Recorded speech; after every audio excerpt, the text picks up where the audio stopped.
एक गांव में मोहन नाम का फलों का व्यापारी रहता था। उसका व्यापार बहुत अच्छा था। मोहन का बेटा पढ़ लिख कर अपने पिता के व्यवसाय में हाथ बटाने लगा था। वह बहुत मेहनती और होशियार था।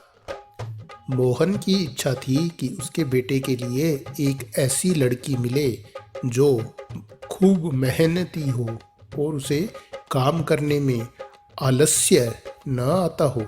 मोहन का मानना था कि ऐसी लड़की उसके बेटे और घर का ध्यान बहुत अच्छी तरह रख सकेगी। परंतु समस्या यह थी कि ऐसी लड़की को कहाँ से ढूंढ कर लाया जाए। वह किसी दूसरे के बताने का यकीन भी नहीं करना चाहता था। मोहन ने मन ही मन एक योजना बनाई। उसने एक रेहड़ी पर ढेर सारे फल रखे और उसे लेकर स्वयं एक मोहल्ले में चला गया। वहां जाकर मोहन ने आवाज लगाई, ले लो, धूल मिट्टी के बदले संतरे, सेब, केले ले लो, बिना पैसों के फल ले लो। वह जिधर से निकलता वहीं औरतें घरों से बाहर निकलकर देखने लगती कि कौन मूर्ख है जो बिना पैसों के फल बेच रहा है। अनेक औरतें आपस में खुसर फुसर करने लगी कि शायद यह लोगों को बेवकूफ बना रहा है। हो सकता है कि इसका कोई और मकसद हो।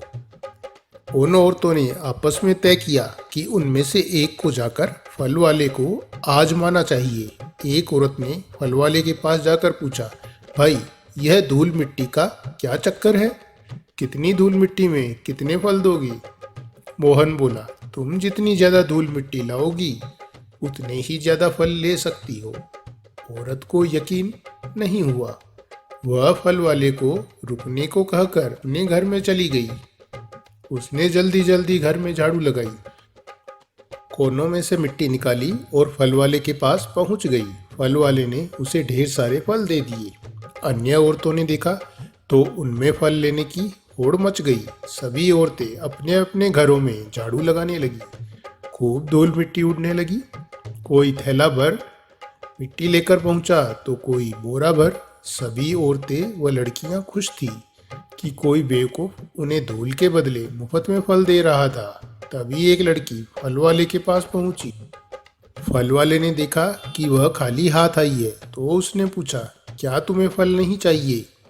उस लड़की ने सकुचाते हुए अपने हाथ में से एक रुमाल निकाला जिसमें मुश्किल से 2 चुटकी धूल थी। वह बोली, श्रीमान जी, क्या इतनी धूल में भी आप कोई फल दे सकते हैं? मोहन बोला, हाँ, क्यों नहीं, तुम जो फल चाहो ले सकती हो। पर यह बताओ कि क्या तुम्हारे घर में सिर्फ इतनी ही धूल निकली? लड़की शर्माते हुए बोली, दरअसल मेरे घर में तो बिल्कुल भी धूल नहीं थी। पड़ोस की चाची ने मुझसे अपने घर की धूल इकट्ठी करने को कहा था ताकि मैं उनके लिए यदि कोई फल मिल सके तो ले लूं। आप इतनी धूल के बदले जो फल दे सकें वह दे दीजिए। मोहन ने उस लड़की से कहा, यह सारे फल तुम ले जा सकती हो। मैं तुम्हारे पिता से मिलकर तुम्हारा हाथ मांगना चाहता हूँ। मैं तुम्हें अपनी बहू बनाना चाहता हूँ। लड़की ने अपने घर की ओर इशारा किया और शर्माती हुई घर में घुस गई। मोहन ने उस लड़की को अपनी बहू स्वीकार कर लिया। इतने बड़े व्यापारी के घर में रिश्ता तय करके लड़की का पिता बहुत खुश था। इधर मोहन खुश था कि उसे इतनी मेहनती और होशियार लड़की बहू के रूप में मिल रही थी जिसके घर में एक चुटकी धूल भी नहीं मिल सकी।